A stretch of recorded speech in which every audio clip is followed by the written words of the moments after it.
Release ചെയ്ത് 11ാം ദിനം Kerala box ഓഫീസിൽ നിന്നും 2 കോടിയിലധികം രൂപ കളക്ഷൻ നേടി രണ്ടാമത്തെ ഞായറാഴ്ചയും ഗംഭീരമാക്കിയിരിക്കുകയാണ് ടർബോ. കേരളത്തിൽ നിന്നും ഇതിനോടൊപ്പം 30 കോടിയിലധികം രൂപ കളക്ഷൻ നേടിയ ചിത്രം വേൾഡ് വൈഡ് ബോക്സ് ഓഫീസിൽ 70 കോടിയിൽ കുതിക്കുകയാണ്.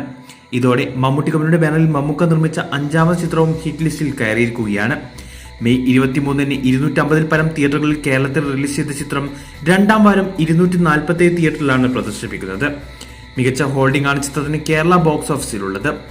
വേൾഡ് വൈഡ് ബോക്സ് ഓഫീസിലും ഗംഭീര പ്രകടനം കാഴ്ചവെക്കുന്ന ചിത്രം സൗദി അറേബ്യയിൽ ഇതിനോടകം ഇൻഡസ്ട്രി ഹിറ്റായി മാറിക്കഴിഞ്ഞു.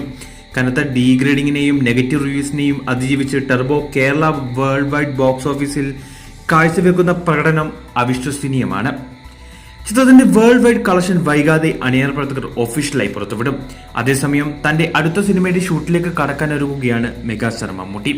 ഗൗതം വാസുദേവൻ ആദ്യമായി സംവിധാനം ചെയ്യുന്ന മലയാള ചിത്രത്തിലാണ് മമ്മൂക്ക അടുത്തതായി അഭിനയിക്കുക. നയൻതാരയാണ് ചിത്രത്തിലെ നായിക.